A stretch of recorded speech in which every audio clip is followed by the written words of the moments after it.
it gives you this, I don't know, I feel like I get this sense of freedom from it when I'm in that flow state. My endorphins are going. It pushes me through the next round, the next round, the next round. It's beneficial, and it doesn't have a hindrance on me. I don't let it hinder me. Okay, and that's why the extract for me doesn't hinder me like the whole leaf. Like you said, everybody's different. For me, man, it's been a life changer, definitely.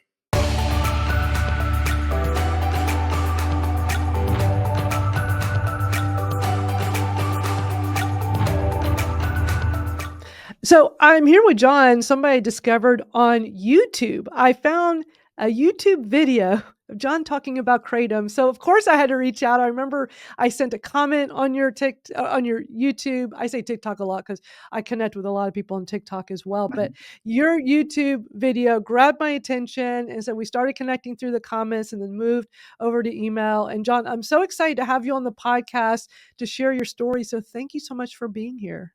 You're welcome. Thank you. My first one, though.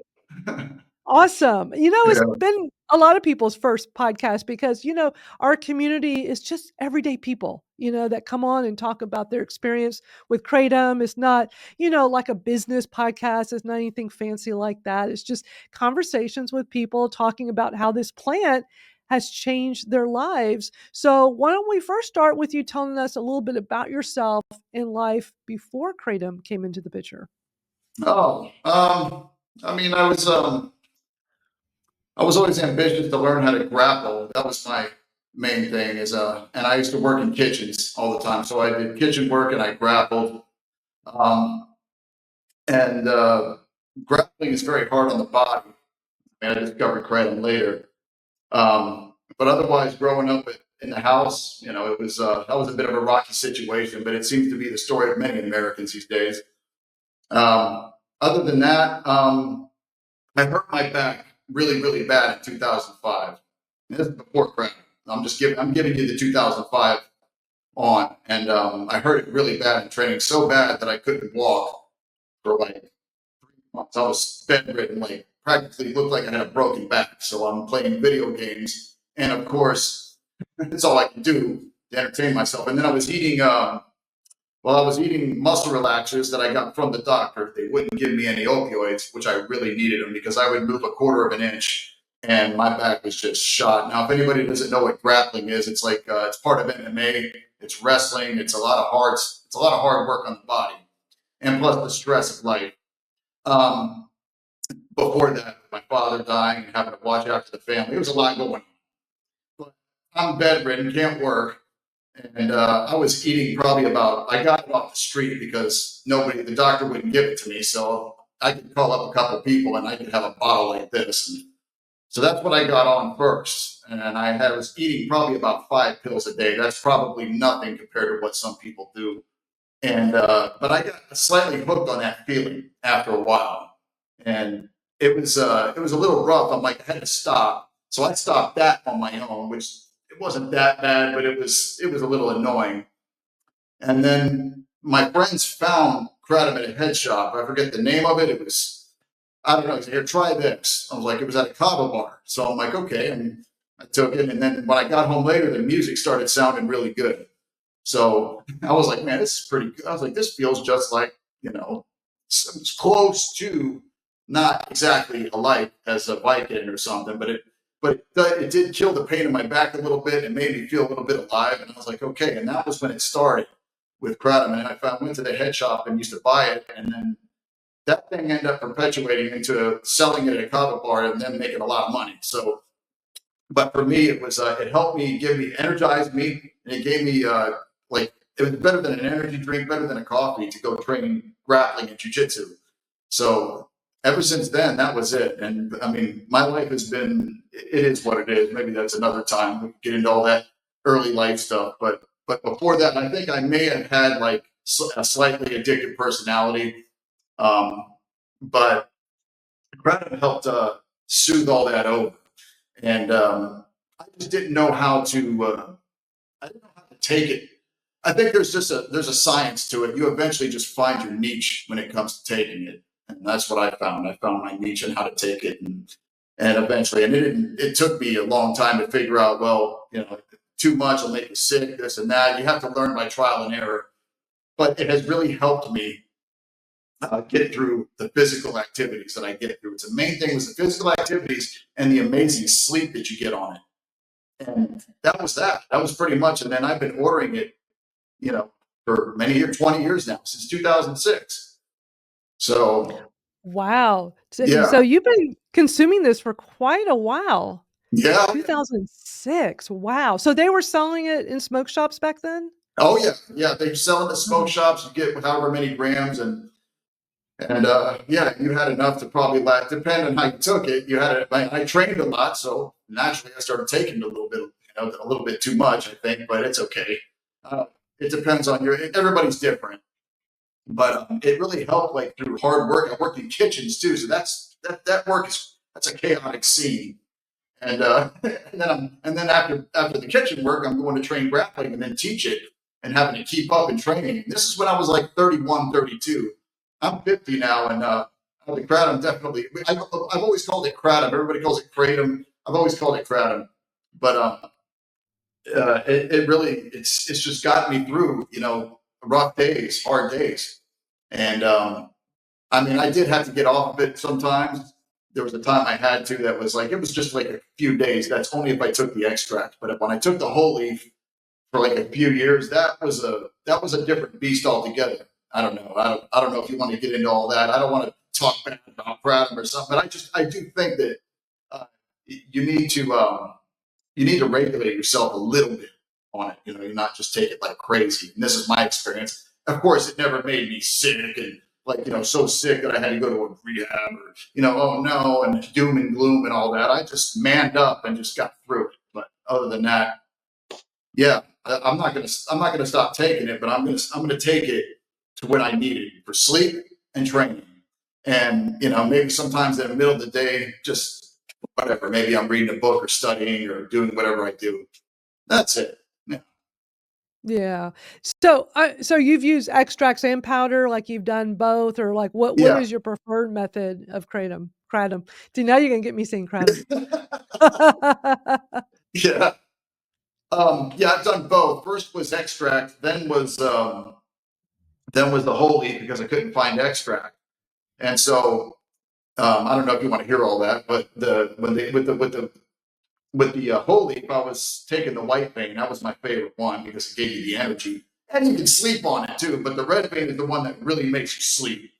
But the white vein was just as good. Um, so yeah, I started with that with the extract, which I think is better. I think it's better to get on extract because you take it every like 6-7 hours, and it doesn't it didn't stick to you so much. The whole leaf was a different beast, like I said before, and I think that's people like to make teas out of it. I used to just take a spoon about this big and just clunk water. I don't get it all the raspberry and the blueberry. I'm a black coffee guy, and if I drink whiskey, I drink whiskey. If I take kratom, I take kratom. Right, right. So I tried Yeah. both. I like the extract better, and I take a 10x now for me. It's a 10x. It's a very light bit, and that's all I want anymore. I've been through the heavy stuff, and I would rather take it like as far as like just to get me through training and to get me to sleep. And that's the only reason why I take it. The extract to me is the best, no matter what. That's my Yeah, go-to. that's interesting, and it's what works for you, and Yeah, for whatever reason, everybody has their own reasons for using kratom. There's so many different, for me, it's just chronic pain. That's what I use it for, and it yeah, helps tremendously. The leaf powder, the couple of times I've tried a little bit of extract, I guess because my body likes the whole leaf, the whole spectrum, the full spectrum whole leaf powder, and with all the different alkaloids, that seems to work well on me versus the extracts where it's usually just like the two main alkaloids. And then now there are these 7-OH products where it's just 7-OH, like a high dose 7-OH. So, there's different types of kratom, and it's figuring out what kind works for you and what you get out of it. yeah. Of course, naturally, yeah. I mean, like I said, the holy powder, the white vein was good, but yeah, for me, it was like I felt like I had to take more and more and more of it, and I'm like, well, if I want to, if I want to chase that, that energy level that I need for training or weightlifting and whatever it is I do. I felt like I just needed to eat too much of it.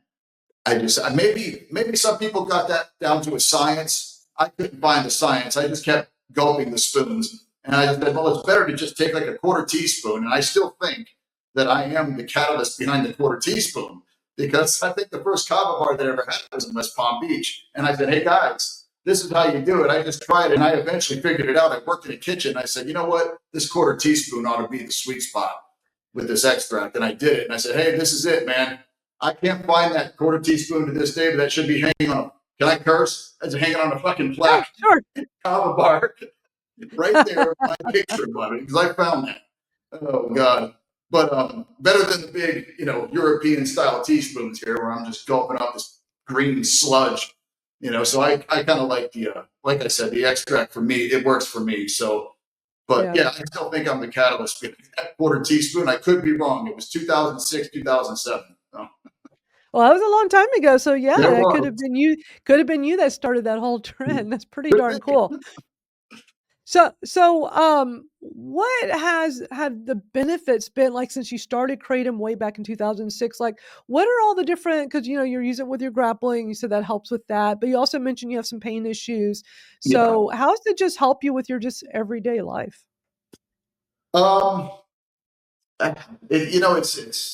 It's energy wise, like it's a different type of energy.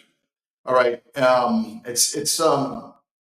I don't want to say it gets me more interested in doing things, but when you take a little bit of it, it's like, man, I want to go work in the yard. I want to go do some laundry. It gives you a little bit of a motivation to just want to do things you normally don't feel like doing, when you should be motivating yourself to do. The pain and sleep. Mostly for me, it's training and sleep now. But the benefits of it is just the immense amount of energy you get from it to wrestle with. I mean, as far as my way of life, I just felt like, I have a friend that says moderation for cowards. But with this, I feel like with coffee, alcohol, or anything that you take, which alcohol is freaking legal still. It's like, and people are dying left and right from that. I think everything in moderation. With this, moderation was key too. But the best part about it was it got me not thinking about those damn painkillers too, because the cocktail for any athlete, I think most athletes, maybe not all of them take, steroids and painkillers, or anabolic androgens and painkillers, but that's usually the cocktail for people that they want to push through the pain. They want to, so it's like you have Kratom. And you don't need to be taking opioids, like hard opioids and the other. And of course, have a doctor always monitor you when you take anabolic androgens, for the record, guys. That's a disclaimer. I have a doctor for me right now doing that. But yeah, it gives you this, I don't know, I feel like I get this sense of freedom from it when I'm in that flow state. My endorphins are going. It pushes me through the next round, the next round, the next round. It's beneficial, and it doesn't have a hindrance on me. I don't let it hinder me. Okay, and that's why the extract for me doesn't hinder me like the holy. Like you said, everybody's different. For me, man, it's been a life changer, definitely. Like I said, everything in moderation. I don't know if that answers your question. I'm trying to find fancy words here to say what it makes me feel like, but it makes me feel damn great. So Hey, yeah. that's what matters, and it's great Yeah. that you get that experience with Kratom. So what do you think is the key to responsible use? We hear all the time about people that consume extracts and they just overuse it to the point that it becomes a real problem for them. So what are your thoughts on that? Because it sounds like you're just a very responsible extract consumer. Yeah. I mean, if I can freely speak about my experience of getting off the whole leaf as opposed to the extract, is that okay here? Sure. Okay. Absolutely. I'm just saying the extract was easy because all I had to take was 3/4 teaspoons a day and I'm golden. It's like, there it is, man. Feeling great, doing good. My training's good. I'm getting through my weight routines nicely. I can do it without the stuff, but if it gives me that boost, I'm going to take it. when I was taking the whole leaf, like I said, I felt like I had to gulp so much of it down to get that buzz that I needed to get going. And the experience of coming off the whole leaf was a different monster because this was only 4 years ago. I was like, okay, I've been taking this for almost 14 years, 15 years now. I was like, I need to just, I'm going to taper. I was like, whatever that is, because I didn't know. So like, I'm like, all right, I'm going to cut everything in half. Oh, I learned real quick. I cut everything in half. So 70 grams, I'm cutting down to what, 35 grams a day of that stuff. I mean, it was my fault for going crazy. It's my responsibility, Well, it but was 70 grams a day? almost 70 grams a day. That's quite a bit. That That's a is. lot. Was that over That is. time? Like, how do you remember, like, I know it was a long time ago when you started. Do you remember how much powder you started with? And, like, was there just this progression of just more and more and more over time? Do you A little remember? bit, yeah, a little bit. Then I started noticing, like, with any of it, but with the extract too, I was like, oh wow, this is weird. I feel kind of weird in the middle of the night. I haven't had it in 2 days. I'm like, I'm kind of feeling kind of weird. I'm like, what is this? I was like, oh, okay. It was not. I started putting it together what it was. I wasn't really researching anything. I'm just like, this feels great. I'm going to take this.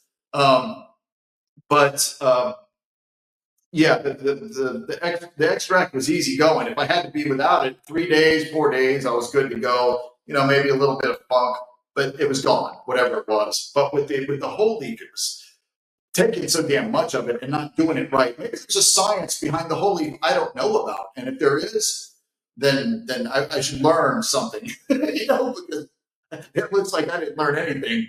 I'm just sitting there gulping these spoons down, water, water, boom, coffee, coffee, coffee.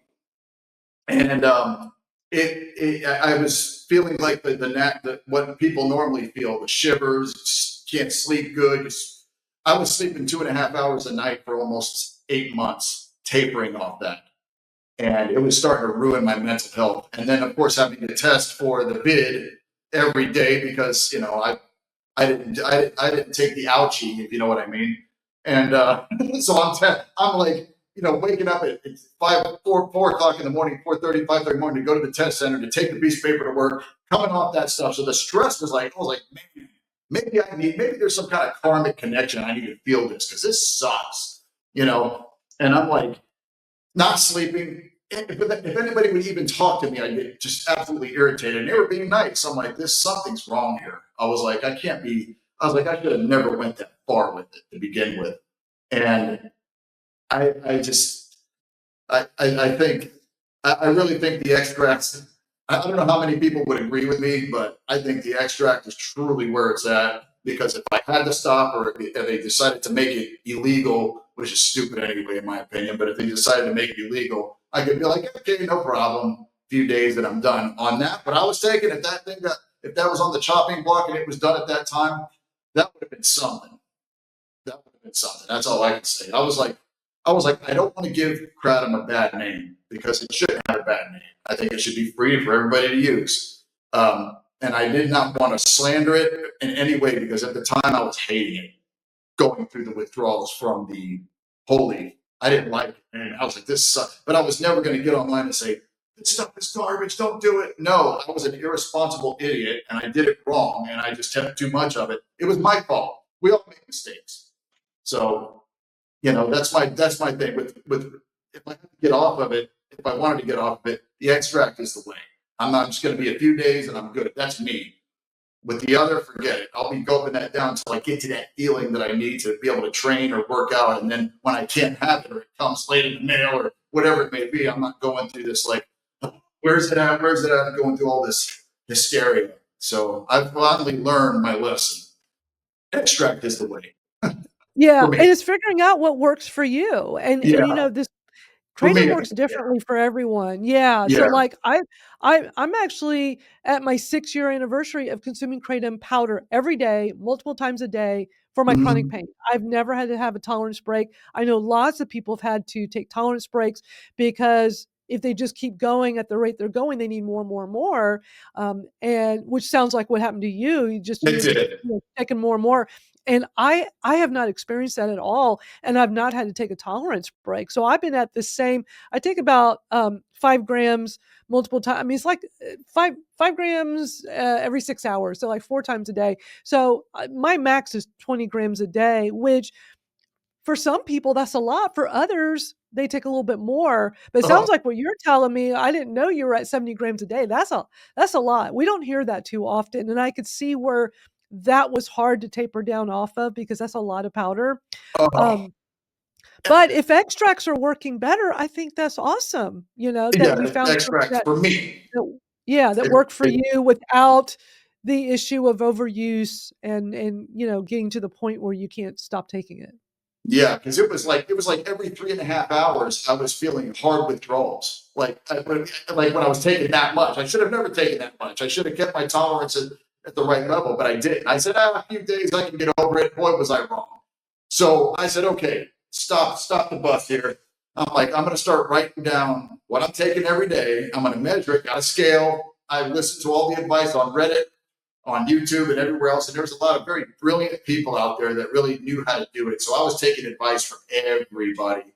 And I brought it all into one. I'm like, okay, I'm going to measure what I'm taking every couple of days. I'm going to take a little bit off each dose. And I was taking 8 doses a day. So I was like, okay, you can still take 8 a day, but just chop off a little bit at a time while you measure it. So that's what I was doing every day with that measure, 8 times a day. I was doing that every day, writing down a log. I wish I had it right now. I don't know where I put the papers at, and I finally got it down to a quarter, down I think around a quarter of a gram of just holy every day, 1 time a day. I said, you're gonna get that little bit at night. I said, it's nothing. It's nothing. And I finally said, okay, tonight, nothing. And then I finally slept all the way through and I realized I made it. But I still at times had those what do they call that? The post I forget what it's called, it's like a post withdrawal or something. But every so often, like twice a week, I would get that. I'm up at 2:30 in the morning, I can't go back to sleep. That would happen every so often. And that's where the crowding was nice. Okay, it's next to me. Boom. I'm sleeping another 5 hours. I'm golden. I'm recovered. That's what it did for me too, is it helped me recover in training. So when you sleep, obviously you recover. So that's what it was giving me, that real hard sleep. 8 hours a night. I was strong. I was fast. Even for my age, I'm like, this feels great. But that's my story with that. I learned. Yeah. Right. Well, and I have to say it's nice when to hear somebody who kind of fell into, the hole you went into were consuming a lot of powder, trying to taper down, trying to stop, and how hard it was. I can't even imagine how difficult that must have been. I mean, just from you describing it, I get the picture.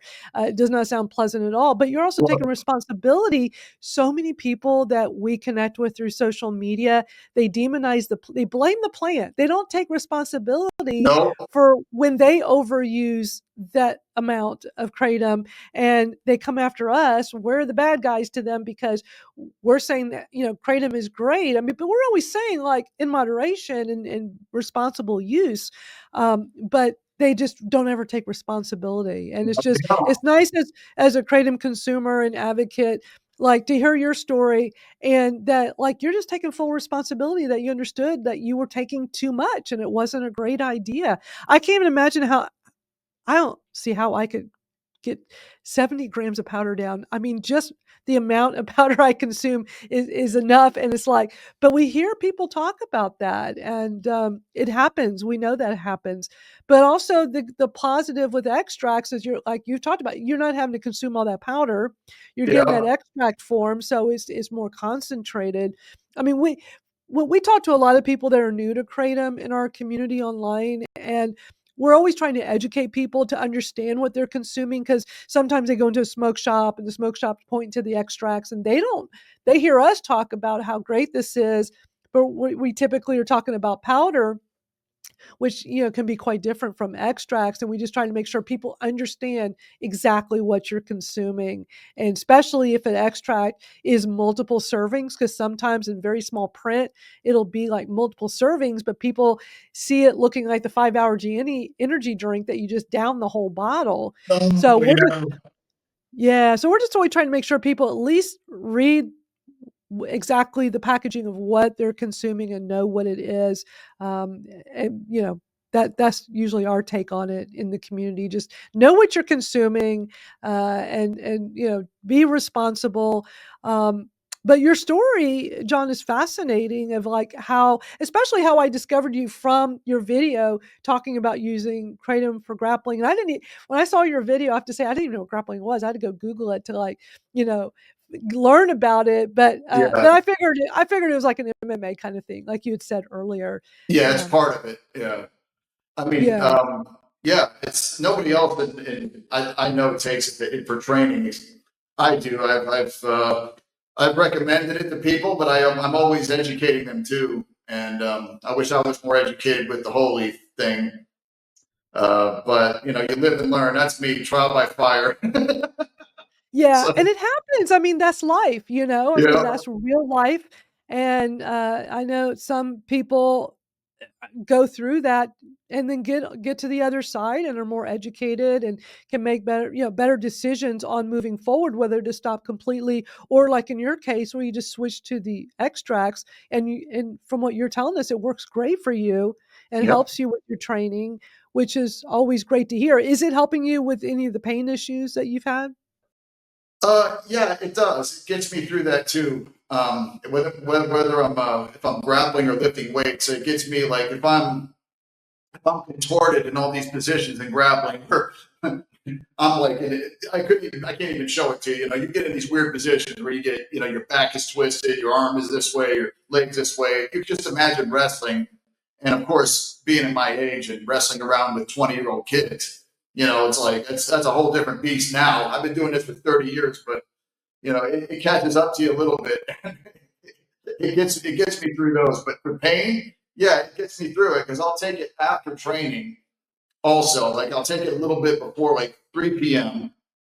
and then have my coffee and all that. I'll lift weights for an hour, and then I'll go do my class. And I teach too. I'm a teacher, so I got to coach the guys. So that really it's good. It's good for the whole thing. It just helps me. It gets me into that vibe too. Like I'm teaching because it makes you want to talk a lot anyway. So I'm like teaching them how to do all this stuff, and I'm feeling good the whole time. And then I got to get physical with them, so I train with them later. That's a lot for a guy my age, going from weightlifting into hard wrestling with a bunch of guys. So and for the pain, it gets me through there. Whatever may be hurting on me with the adrenaline rush, and of course the kratom inside me. Now I'm saying kratom. That's my you know, fault. Sorry. it's all good. It's helping me. It's helping me get through it all, so I don't think about the pain. It just sort of gets my mind off of it. And of course, yes, ibuprofen is a part of my vitamin pack. So I'm taking sometimes 400 milligrams of ibus after the training, just so the muscles come down a little bit. But I don't take that crap all day. But ibuprofen is also a part of that. So it's like I use a little ibu at the night, my magnesium and zinc, and the kratom, and I am sleeping. I am sleeping. I'm recovering, and then I can do it the next day. So yeah, for the pain, absolutely, it smashes the pain. That's excellent. That's great to hear. Is Yeah. is Kratom popular with the grappling community? Is this something that your fellow community, are they aware of Kratom? Do they know much about it? I, I brought it up to them, a lot of people throughout the years that I've been here in Germany. I brought it, and a lot of them are loving it. Like, yeah, I love this stuff. I'm like, all right, just be careful, man. Don't get too crazy. Just take a little bit for training, know what you're doing, read about it, educate yourself. They got German websites that talk about it, So, but yeah, I try to educate them on it and say, look, just a little bit, and then it'll get you through. And I don't know if it's super popular. I'm pretty sure that there are gyms out there where people do use it. I don't know. I don't know, and I don't think so. But there are people in my training that know about it. There's one guy who went to Thailand, or was it Thailand? Yeah, it was in Thailand. He said a lot of the Thais before they do Thai boxing, they'll be taking it. They'll mix up a little drink and start taking Kratom, and then they'll start doing Thai boxing. So yeah, the Thais use it for their sport, believe it or not. So yeah, That might be like their secret weapon. Like, we got that this could be special leaf and we best make our Thai little boxing. tea. Yeah, because Yeah. I know over in Southeast Asia, it's been used for thousands of years over there. Oh Not yeah. so much the way we do it in America. I mean, it's mostly like them just, making a tea, putting the leaves in a pot and boiling it, making Yeah. a nice little tea that they drink all day. But yeah, it's probably like their little secret potion to do really well, Yeah. in the ring. That's so interesting. But also, you're over in Germany. Yeah. I haven't really been keeping up with kratom legalities overseas. I know there's some countries in Europe that have banned kratom, and I don't know. I just haven't heard a whole lot. So so in Germany everything's fine. Like there's no issues with kratom and nothing that comes up in government about it that you know of. Well, like I said before, I alluded to it. It was in Belgium. They completely banned it, and so now Germany wants is following suit there. So they got a whole community of people over here that are fighting against it, and rightfully so, including the website where I get it from.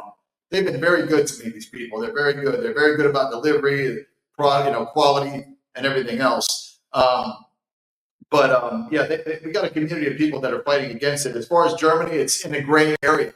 You know, if I order it from America, which I did when I first moved here, I was getting it from the I Am Shaman. It would get here in about a week, and I would pay all the fees or whatever, and it would get here, and it was fine. It was coming for about a couple months, and then all of a sudden, I got the custom stamp, and I had to go through that process. So going through that bureaucratic bullshit to get the stuff from America was something. So I mean, I'm like, okay, oh, it's probably medicine. I don't know, but it's like this. I was like, yeah, but it's not illegal, man.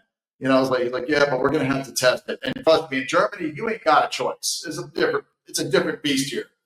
They can do whatever they want. The authorities. We can kind of fight against our government, sort of in America, not really, but we can. There's loopholes over here. It's absolution. It's like, no, we're going to take it and we're going to test it. So there I am, 2 days away from it, going through withdrawals a little bit. I'm like, fuck. I'm like, this sucks. And so I had to wait. I didn't have anywhere else to get anymore. So I just had to man up through it. And I finally got it back in 6 weeks. And they said, oh, everything's good. You can have this. No, thanks. So Wow. yeah, they either destroy it or they give it back to you. It's like, you want to destroy it? Or I was like, nah, give it back to me. I was like, it was my property. I paid for that. It's like, Right. so yeah, but it's a pain. That's why you got to order it within the EU. Don't be like, I'll tell anybody over here, don't order it from outside the country. You're going to get a little bit of an issue with it with customs. So yeah, but otherwise, Yeah.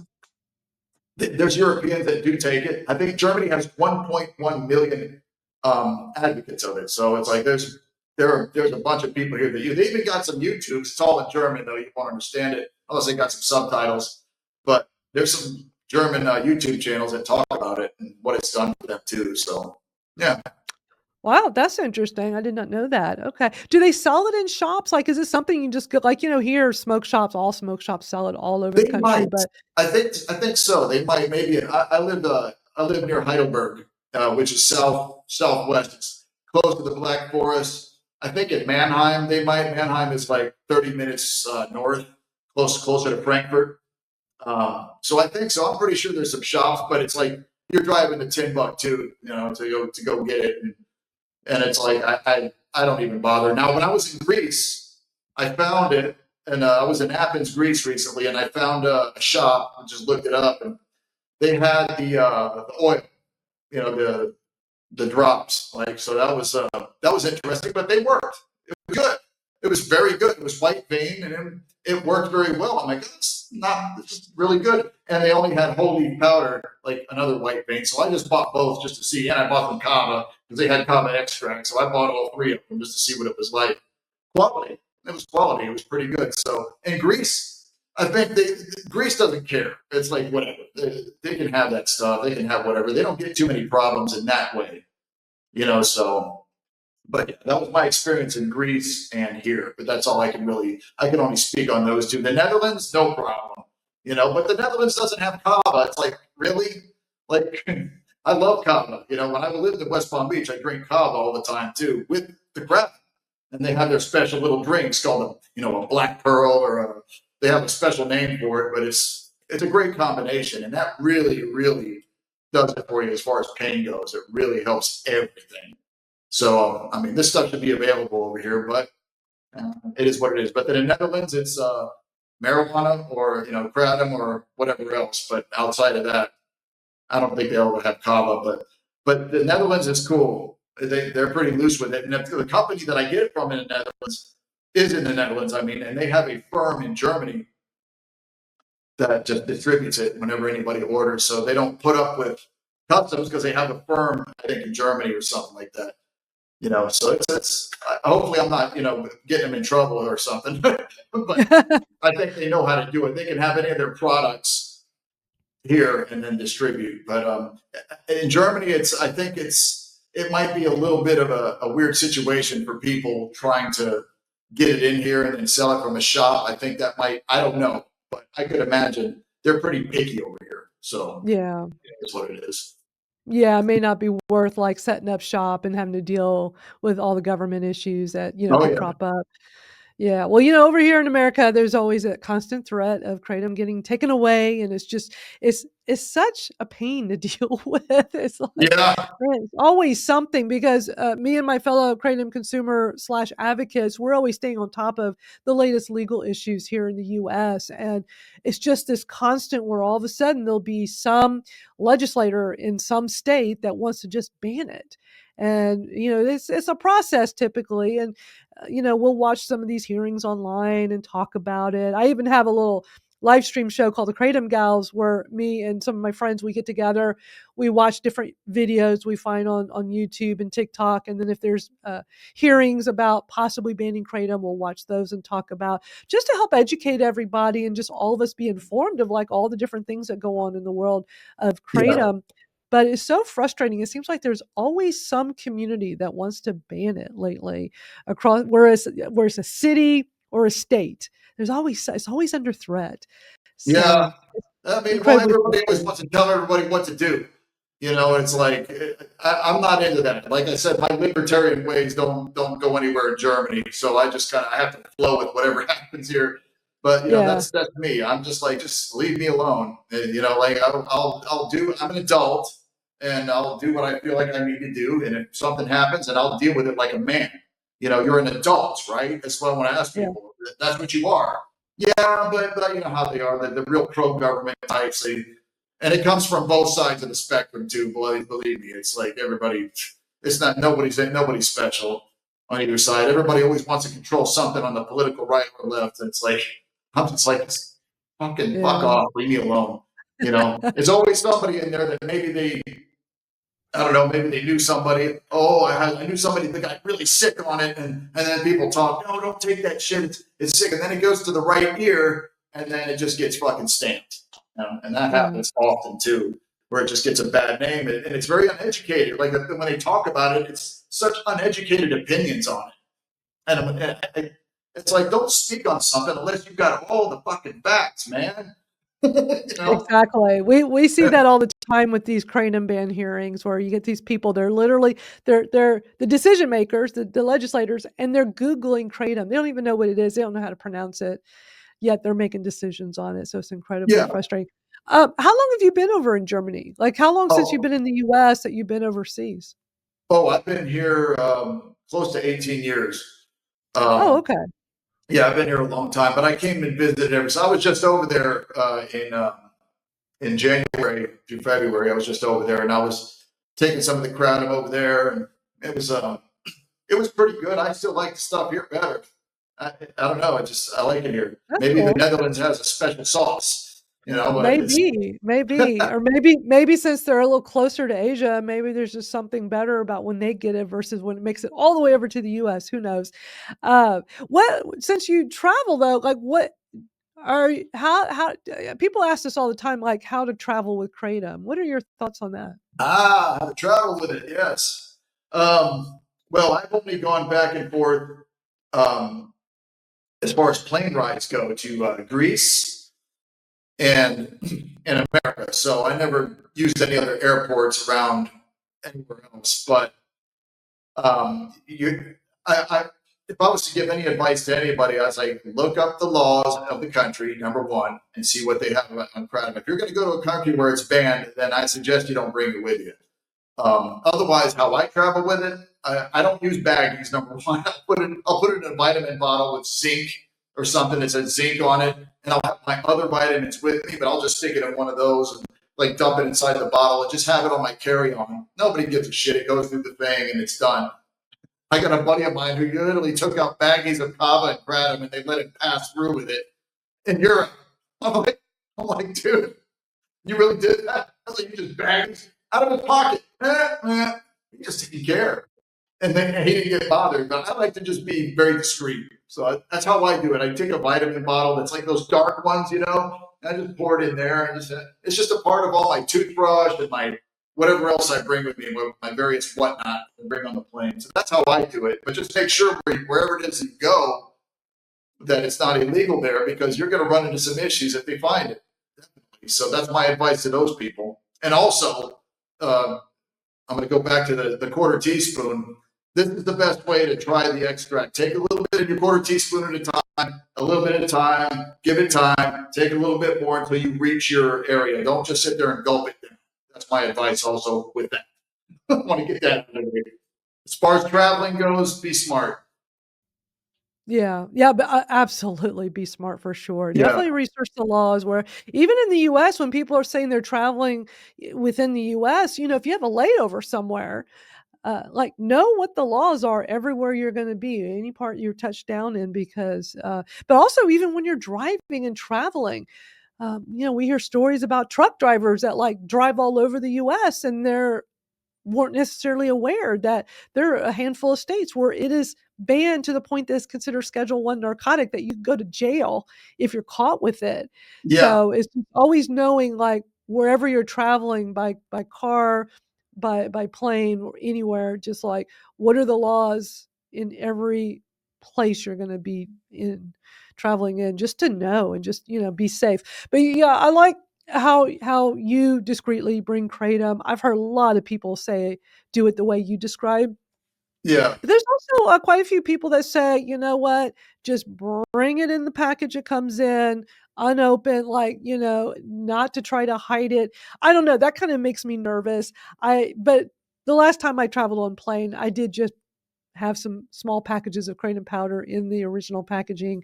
I had no issues. Everywhere I was going was safe to travel to. But it's like whatever it is that makes you most comfortable, right? And I mean, I've been like, I think I want to discreetly put it in a vitamin bottle, and I was going to do that, but then at the last minute I changed my mind. But it's just, I think it boils down to what are you comfortable doing. But it's great you're discussing this with us on the podcast, because people like to hear from other people, like what was their experience, how did they do it.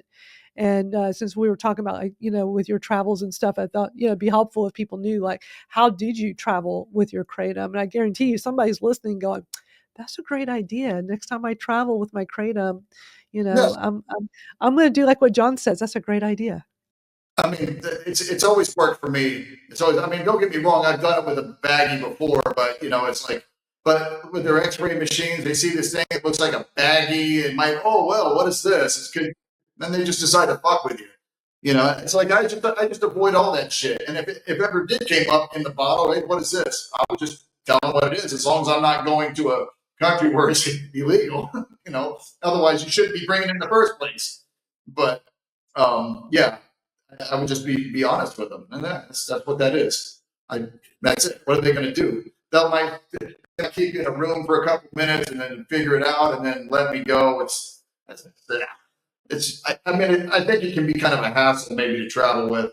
I don't know. Like, it just depends on where you go. Some places they just make their own damn rules, and who knows? Who knows? But I don't go to third world countries or anything like that. So I'm usually just going back and forth from Europe to the States whenever I go. That's my experience. I use a vitamin bottle. Yeah. Yeah, I think that's some pretty darn good advice. Well, this has been such a great conversation, John. Really great getting to know you better, hearing your personal journey with kratom. Now, the last Thank question you. for you, knowing, of course, knowing everything you know now about kratom, and I mean, you've been at this a long time. I don't know if I've met anybody that started consuming kratom that far back. I mean, gosh, you're just about at 20 years now. But knowing everything you Yeah. know now, what advice would you give someone just now starting to kind of help them in the kratom journey? I know you've already mentioned a few times about, going really slow and using the quarter teaspoon and stuff, but what would be like the different types of advice you give to somebody that just wants to give this a go and get started, but just are trying to educate themselves? Well, I mean, of course, definitely, get online and Google it and or just get somewhere to find the right information.